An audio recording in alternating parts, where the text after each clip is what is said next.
Case Western Reserve University School of Medicine in Cleveland, Ohio. This is the All Access Med School Admissions Podcast. Hello again, everybody.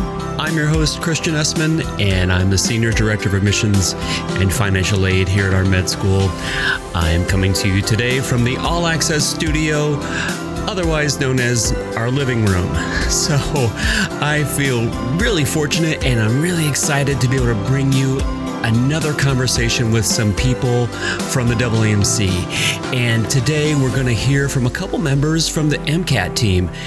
In this episode, we primarily talk about the changes that have come to the MCAT for this summer, but we also discuss some of the test prep resources that are available. So you're going to want to check out those links in the show notes. So let me tell you about some of the background of my two guests today. First, let me tell you about Jennifer Antonio. Jennifer is the Senior Director of MCAT Business Operations at the AAMC. In this role, Jennifer manages the strategy and operational programs that support the delivery of the MCAT exam to over 85,000 examinees a year. She oversees key relationships with the AAMC's test delivery vendor to ensure that MCAT examinees have a successful test day experience. And she's also responsible for the development and maintenance of the applications that support MCAT registration and score reporting.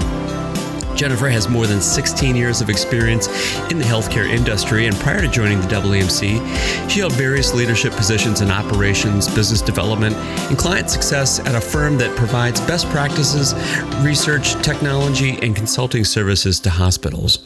My other guest is Leslie DeLeon. Leslie is the Director of MCAT Preparation Products at the AAMC, and in this role, she provides guidance on the operations and development of the AAMC's MCAT official prep products, as well as many other free resources. Along with the MCAT prep team, Leslie articulates the vision for the development of new material based on learner feedback and collaborates with a variety of internal and external teams to expand the prep portfolio for all students, including those from educationally and economically disadvantaged backgrounds. Leslie has more than a decade of experience in business operations and previously led projects at the AAMC to enhance test delivery and online preparation offerings for the MCAT examinees. Again, I'm really excited for you to get this insight, so let's not waste any more time and get on with the show. So hope you enjoy.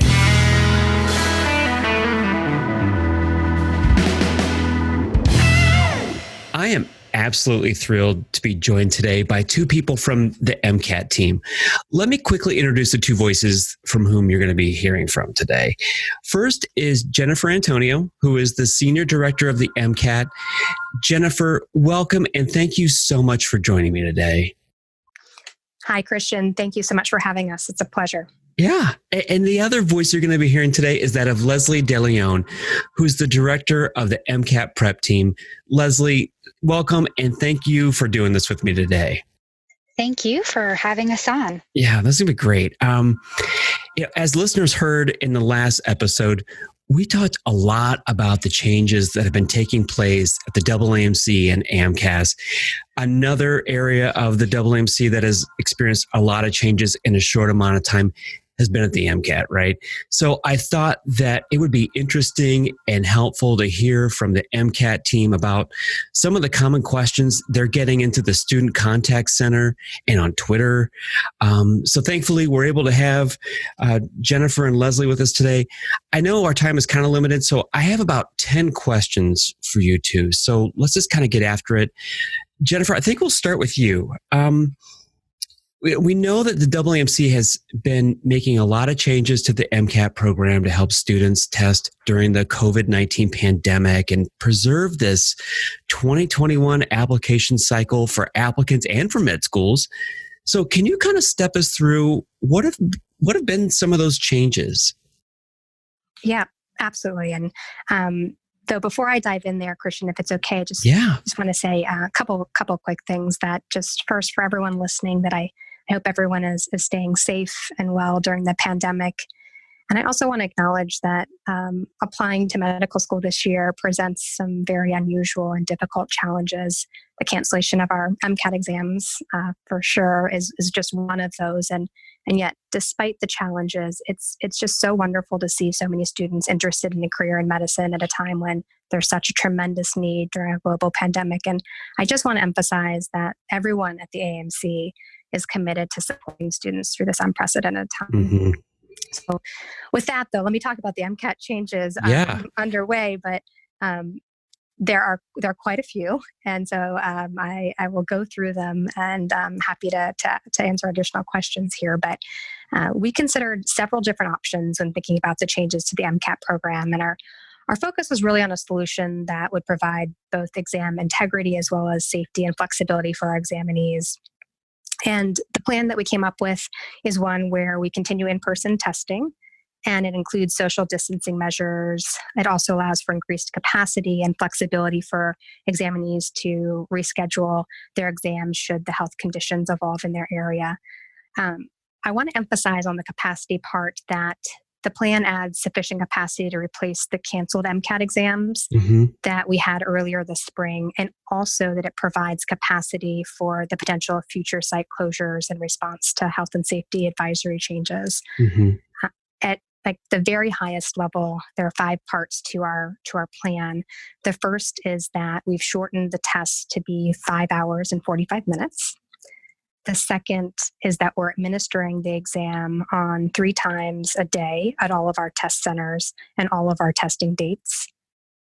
The third is that we're expediting scoring. So between June 19th and August 1st, scores will come out in about 2 weeks rather than the 4-week period. Number 4, we've waived all of the rescheduling fees, so examinees can reschedule as many times as needed at no cost. And then number 5, which Leslie will talk a lot more about later in the conversation, is that we've extended the examinees' subscriptions to the AAMC's preparation products until the end of the year. So in combination, the changes that I just talked about increase the testing appointments we're offering by 50% as compared to a typical year. And it also allows students who might be testing maybe later than they'd want to get scores in their applications in July when medical schools first receive them. So we're really excited about the plan, and it goes into effect. May 29th is our first new testing date with this set of parameters around the plan. And as you're probably aware, and many of your listeners are, we did complete all the work to implement the plan in time for us to reopen our registration last week on May 7th. And regrettably, we did experience technical issues during that morning of the registration.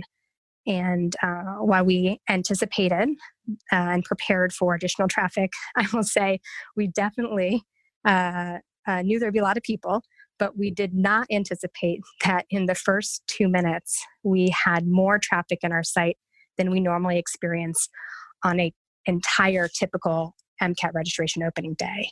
So that volume required us to go offline. We were able to reopen later that afternoon, though it was certainly an extremely frustrating day for our examinees. And I want to apologize for the problems that many had.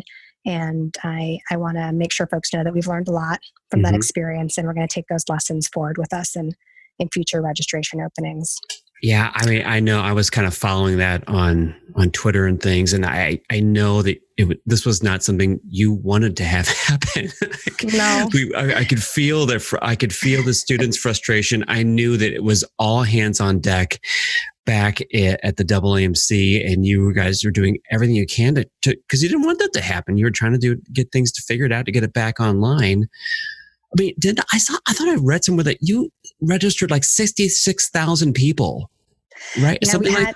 Yeah, we now have about 78,000 appointments scheduled between May 29th and the end of September. And so if we just, despite all those appointments already being scheduled, if we look at our capacity, which I was looking at this morning before our call, after the registration opening and those were all secured, we still have a lot of available capacity. So most all of our markets have available appointments in June, and all markets have sufficient capacity throughout the rest of the testing calendar. So we're really, again, excited about the plan we put in place and the availability to have the additional capacity so we can monitor things as the pandemic unfolds. Yeah. I wanted to ask, just to clarify, you said that there's 3 times during each testing day, right? Not just the new days that were added, but there are 3 times during each of the testing days. Did I hear that correctly? That is correct. Okay. That's how you increase the capacity then. And okay. One part of the plan that that you mentioned was, and it was a big change that I think surprised a lot of people, including myself, was that the exam has been shortened. So, Jennifer, can you kind of talk about what more about that shortened exam? What's taken out? Yeah, absolutely. It was something that I think lots of people zoned in on right away. So as I mentioned before, the exam has been shortened from 7 hours and 30 minutes to 5 hours and 45 minutes to enable, as we were just talking about, the ability to do 3 times a day at each of the testing centers. So what we do hear a lot of questions about this. So the examinees, just to be really clear, will still be tested on all 4 sections of the exam.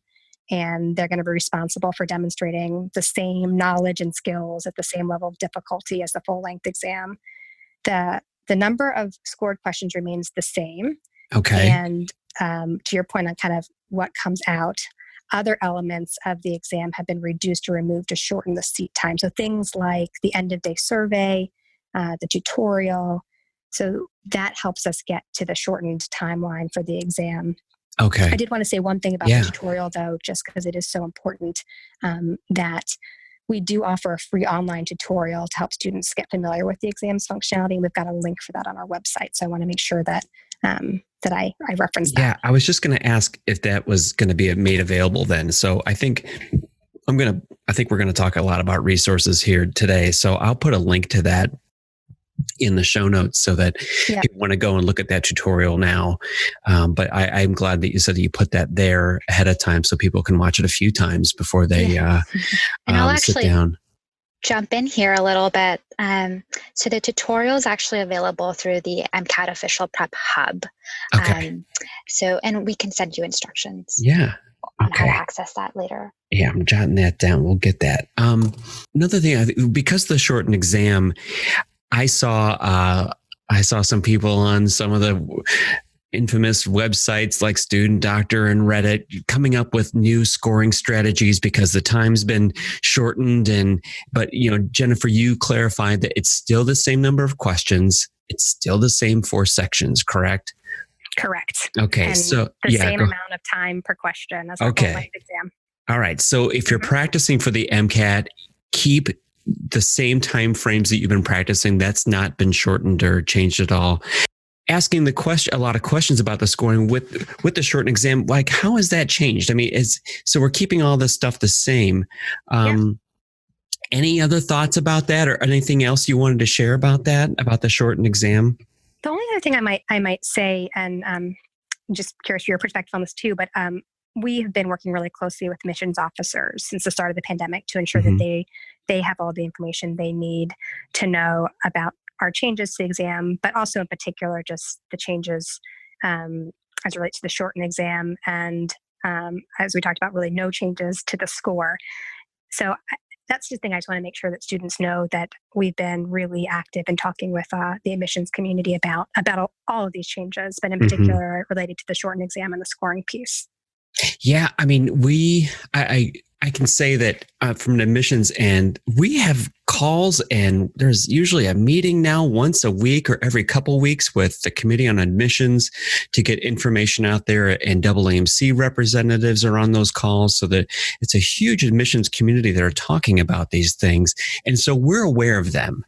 And I think it's important for listeners to know that we're going to see the same scoring, and we're going to see we understand that. And I think we're also too, as I've mentioned before in other episodes, a lot of med schools are going to be putting in additional essay questions in their secondaries asking how has this pandemic disrupted things in your lives, whether it's academically or financially or medically or the experiences and things. So we're going to try to put as much context into this as we can, because we know everybody's been experiencing some kind of disruptions, and it hasn't always been fun, right? Like, this has been tough. Yeah. Hey, Leslie, I want to jump over, bring you in here a little bit. You're in charge of the prep team. And so let's kind of talk about preparing for the exam. We just talked about all these changes with Jennifer. Is there any need for students to change how they will prepare for the exam? Yeah, that's a good question. In terms of content and pacing, like you said, students do not need to change their prep plans. Like Jennifer said earlier, they will still be tested in all 4 sections of the exam, and the shortened version will not be harder or easier than the full-length exam, and it will maintain the same format. So that all stays the same. I wanted to point out that our practice exams will not be shortened to match the length of the shortened exam, because both tests provide about the same time per question. Okay. So students can continue using the same practice materials to help with their pacing and prep. Okay. However, some students, like you've mentioned, these are tough times, and some students might need to adjust their study plans depending on whether there's some other change in their daily schedules. For example, if their test date got pushed back to a later date and they have more time to study, or if they now have to work around taking care of their children during the day. These are the changes that they might need to address. And our free study plan guide can actually help examinees tweak their plans and hopefully help them stay on track. We had mentioned the official Prep Hub, and that's where they can find a PDF version of the study plan guide, or they could also log in and use the online version. Okay. And I just wanted to, for those of students who haven't explored the MCAT Prep Hub, they can access it through our website and selecting the red button on the top right-hand side of our website, and then they sign in with their AAMC credentials. Okay. So yeah, we'll definitely put links to this stuff in the show notes. I mean, obviously this is an individual decision on how you may want to change or alter the way that you've been preparing, and if your date has been moved, but it's just something to keep in mind. And I definitely think checking out that prep resource would be helpful. What kind of preparation resources have you made available during the pandemic? Have you added anything? Well, the one thing that I really did want to point out, because as Jen mentioned, that the tutorial was taken out. And she did mention that there's this Practice with Exam Features free tool that is available through the Hub, and it includes 12 practice questions and mimics the features of the real exam. So students can practice things like highlight and strike through and read through the test day certification before test day. It's really important that they now familiarize themselves before they go into the testing center, especially because the tutorial has been taken out. I will mention that all of our online products and free resources continue to be available. We had to, unfortunately, suspend the shipment of our 2 print products because our physical offices are closed. But luckily, most of our products and resources are web-based, including kind of like the online flashcards, because the print version of those have been just sitting in our inventory there. But so everything is on our website. Even before the pandemic, that remains the same. And students can really just focus on using those. There's a whole section in our Prep Hub that's dedicated to the free resources that we offer, including the study plan guide, like I mentioned before, and the Khan Academy videos. These are videos, there's thousands of videos and thousands of questions, all for free to help students prepare. And then I think, Jen, you mentioned too that given the current situation, we decided to extend access to all of our products for examinees whose products were expiring between March 1st and September 30th. So they can just continue focus on preparing and adjusting their schedules as needed. And this isn't something, it's related to prep, but I think it's important to note that the fee assistance program has actually expanded their income eligibility requirements for the 2020 fee, the 2020 fee assistant program. Yeah, and those who do receive the benefits receive all 14 of our MCAT official prep products. Cool. One thing I want to go back to that you mentioned, Leslie, was that having the opportunity to practice like the strike through, like you said, and highlighting. And when applicants ask me like how they should prepare for the MCAT, I'm a big fan of like preparing for game day, like taking that time to practice doing the things like you mentioned of going in and seeing how you would click and highlight and strike through. I think that can just help you feel just that much more comfortable when you get to the testing site, because you know the time that you're not going to have that there. And quite honestly, I would not want to be messing around with that when I got to the testing site anyway. So I'm glad that you've made it available earlier on so you can just kind of get a feel for it ahead of time. Yeah, it's always a good idea to make sure you're solid on that. Yeah. Leslie, I'd be interested to hear a little more of your thoughts on helping disadvantaged students. How would a student in this type of situation get access to prep materials? Mm-hmm. That's a really good question. Meeting the preparation needs of students who are educationally and economically disadvantaged is a critical priority for the AAMC. So I mentioned earlier, there's a free resource section of the Hub where students can find resources like the Khan Academy videos. And I mentioned that those include thousands of videos and thousands of questions, all for free. There's also the What's on the MCAT exam study tool. It's sometimes referred to as the content outline, which provides very detailed information about the foundational concepts, the content categories, the skills, and disciplines tested on the MCAT. And in fact, I've actually heard from some pre-health advisors that this is the first place where they start whenever they are working with their students.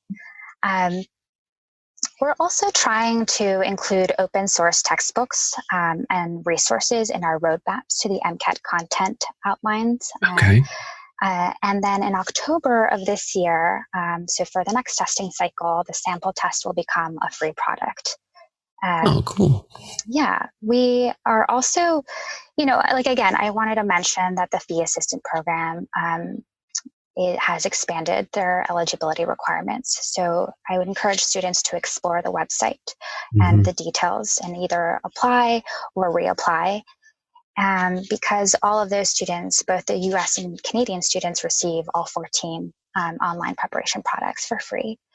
And we also just launched the pre-med resource page, which has many downloadable resources, and particularly students who may or may not have access to a pre-health advisor. This is where they can find a lot of information, everything from how to select a medical career to financing their education through taking the MCAT all the way through applying to medical school.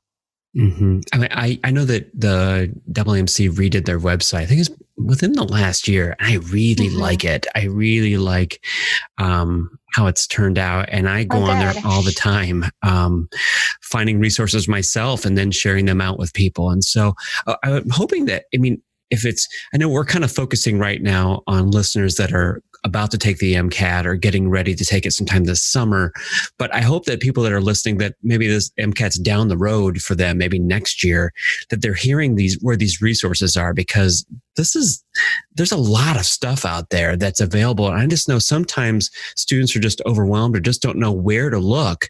But to hear that there's a roadmap to the MCAT, and I've seen the content outline, that's a really well done manual or prep material. So there's a lot of things out there that you guys have on your website. So again, we'll link to all those things, but I hope that people that are thinking about taking it in a few years, they you kind of clued in now that what's available to them and kind of get that up on their radar.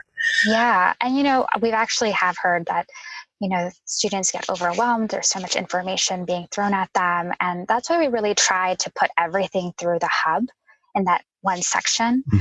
We've tried to kind of list everything there. So they can always find it through our website, but they can always just focus on that one section too.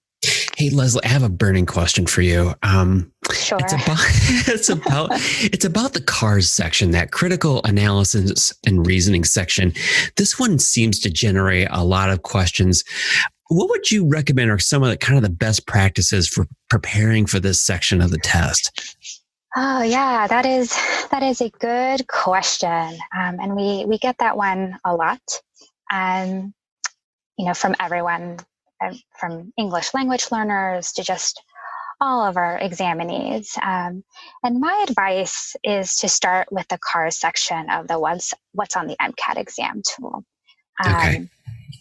The study tool provides just such a detailed overview, and it also includes tips on how to identify what type of skill is being tested by a specific question. Some of the tips may even include, looking for keywords, or if a question is testing the reasoning within text skill, for example, the content outline reminds you to use the elements found in the passage rather than bringing in your own personal knowledge. That oftentimes that's tricky for examinees. And if you have time, start reading broadly across a variety of different types of texts and from different disciplines. That's always a really good idea. And then, as I mentioned before, the CARS Khan Academy section has a lot of videos, and oftentimes they kind of take an entire passage set and walk through all of the questions and highlight keywords. So they're really helpful. And then we do offer 2 CARS question packs through the AAMC store. They each contain about 120 passage-based questions. Okay. And this is I'm not sure we've announced this, but we actually are working on developing a new type of low-cost CARS product based on the feedback we've received from users. And we're really hoping to release that in time for the 2021 testing year. Okay, great. But I'd be interested, does this all sound familiar? Have you heard of any other helpful study tips for the CARS section? Yeah, in talking with students that have been successful, I frequently, if I'm interviewing somebody or I'm talking with a student and I know they did well in the MCAT, I'll ask them, what did you do? How did you prepare for it? And I hear a variety of study techniques. The CARS one, I hear students taking a lot of time to, like you said, 1, read broadly, and 2, the Khan Academy, I've seen some of those videos and they give a lot of great tips. So I can't emphasize that enough. I've seen those, they're good. And I thought they would be helpful if you were preparing for the MCAT. And then 3, a lot of timed reading. Once you kind of get in there and roll your sleeves up, do timed reading so that you can get, again, game day situations, not leisurely reading, but getting into that game day mindset of, I need to read this in a timed kind of format so I know how much time I have to get through each question and how to read things effectively and focused. Absolutely. Yeah. Absolutely. That's great. Because I like picking the brains of students who've done well on it, just because then when we do advising appointments or I'm doing conversations on podcasts and stuff to try to share what's worked for other people. It's not one thing's going to resonate with everybody, but I think hearing different ways of students and how they prepared for it, maybe an applicant can find one that kind of is best for them to get things going. But there certainly is a lot of information out there to kind of at least get you started. And then you can find the one that maybe works best for you. Hey, Jennifer, I want to come back to you. The whole pandemic stuff is obviously introduced a lot of uncertainty into all of our operations and processes. With all the variation in state and local, like stay-at-home orders, we know that students are dealing with their own uncertainties and they're wondering about how to select a test date and the potential for future cancellations. What are your thoughts on that? Yeah. There's certainly a lot of variation in the state and local orders. And honestly, things are just so fluid as well. So it is really tricky. what I would say is, and I want to make sure folks know this, we've got a lot of information on our website, but we were going to always follow the state and local guidance in determining when test centers will be open or closed. And examinee health and safety are always top priority. That said, we know, as we were referencing, that there's just going to be a lot of variation about, what parts of the country may be impacted when. And so we encourage examinees to really think about and consider the status of the pandemic in their own area when they're selecting a test date, and look at the local safety, health, and travel guidance. And I mentioned this earlier on, but I think it's important to reemphasize here that we've planned sufficient capacity to support these changing advisories. And so what I want to, again, also emphasize is that we are not encouraging students to travel long distances to test centers during this time. We've got, again, 50% more testing capacity than we do in a typical year. The other thing I would mention is that it's important to know that, medical school faculty also know about the health advisories in their own regions. And so they'll know when students can and can't test, and will likely know about that for their feeder schools as well. But as it relates to us communicating about the site closures, we're doing that in partnership with our test delivery vendor, which is Pearson VUE. And we're going to make decisions about the test center closures about 15 to 30 days in advance of each exam. And we'll promptly communicate that decision to any impacted examinees over email, and we'll post it on our website and social media. And the only other thing I would say is, again, we talked about this in the beginning of our discussion here, but the pandemic is fluid. And while we anticipate site closures and announcing those in 15 to 30 days, there may be some emergency circumstances that cause us to need to close a test center with fewer than 15 days. And again, we'll alert anyone who's impacted about that if that's the case. Okay, so if any changes are coming their way, they should keep their eyes peeled on the email that they supplied at the time of registration? That's the one. Okay. So if you have a test coming up, then don't ignore your email. I think that's an important tip. It's actually, thank you for saying that. It's good to make sure that the AAMC email and the Pearson VUE emails are not kind of associated with your junk or trash box, that you've got them to come into your regular inbox. So just double checking that that's the case. Yep, I get it. I mean, I run into that too, because at the application point, applicants put an email address in for their application, and then that's how we communicate with them. All med schools do. They put it into the AMCAS application. That's the one we have to work with. And if you're not checking that account, I know some students have just created one account for their med school applications, then that's got to be the one that you keep your eyes on frequently. So can they go in and change that if they need to? Let's say they're graduating and they're not allowed to have like an alumni email address. Can they go in and update that? Yep, absolutely. They can update in their profile section. So yes, we'd encourage them to do that if they do need to change their email at any point in time.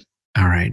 Hey, I think a lot of people, Jennifer, are thinking that if they have a test date coming up and they're thinking about the modifications and that have been taking place, and they're probably thinking about their health and safety when they go and take the test. What kind of precautions are you aware of that the test centers are making in anticipation of these changes? Yeah, we have been in very detailed talks and conversations with our test delivery vendor, Pearson VUE, about the rigorous kind of precautions they're going to put in place and safety measures. So just to talk about a couple, I mentioned earlier that we're going to be doing social distancing with students seated kind of 6 feet apart within the test center. And then this is a bit new information here, which is that not only will the testing staff be wearing masks, but the examinees will also be wearing face masks when they go to test. The examinees have the option to wear gloves also if they would like. And then, of course, hand sanitizer will be available. And just in general, we've got kind of commitment from our test delivery vendor, who's actually already doing this as they test now, but they are really following really enhanced disinfecting practices for all the common areas as well as in between each testing appointment. So think about kind of the staff disinfecting all items that an examinee would come into contact with. But there's a lot more information on Pearson VUE's website for just the kind of complete list of health and safety measures that they're putting in place at their center. So I would encourage folks who have questions about that to kind of take a look there and see the full list. Okay. That's okay. That's really good to know. I think, and even sharing that now to know that examinees will be asked to wear a mask. This, again, I would come back to then if you're taking practice tests, take it with a mask on.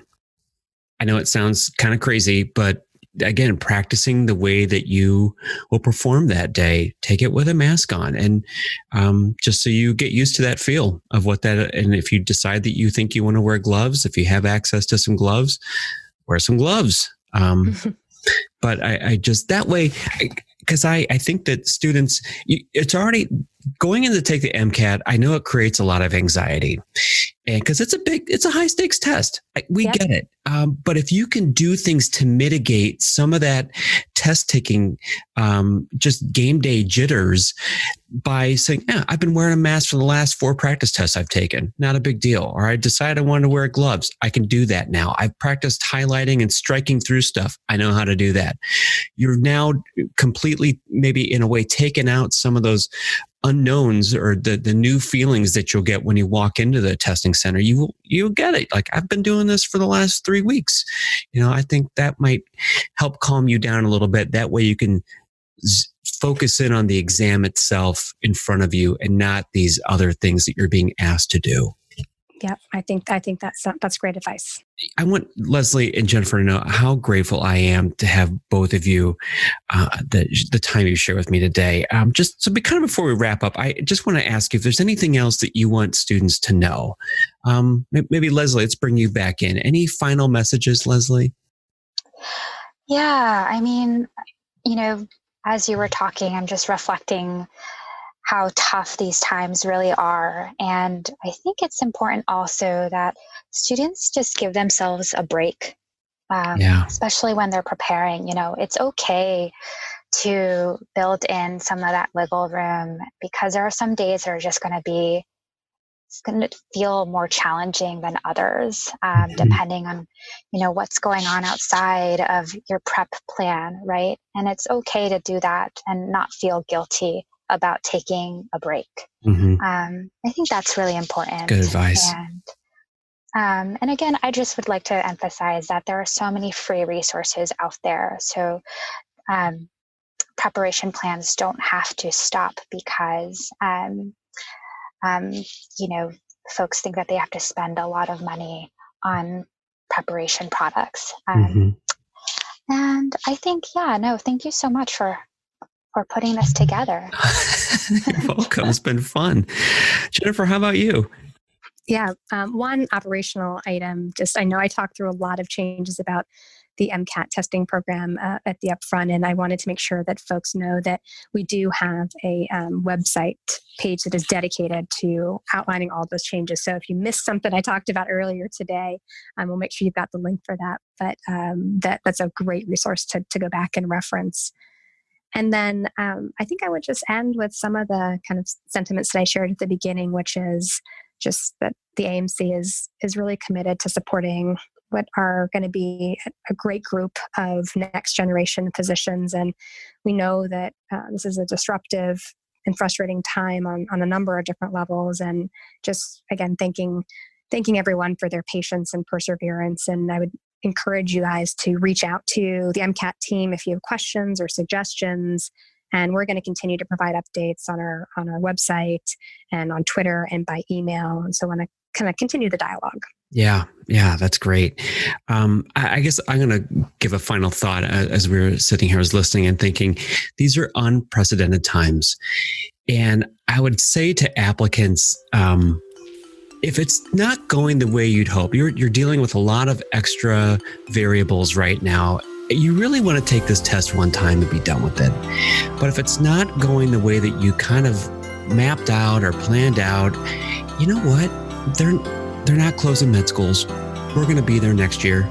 So if maybe you decide like you have a conversation with yourself and just think, maybe now's not the right time to do this. It's not, the stars aren't lining up to take this test right now. I know that would throw maybe a big wrench into your plans, but I mentioned earlier, it's a high stakes test. You don't want to take it and just try to wing it. You want to be kind of do it once and be done with it. Do people take it more than once? Sure, they do.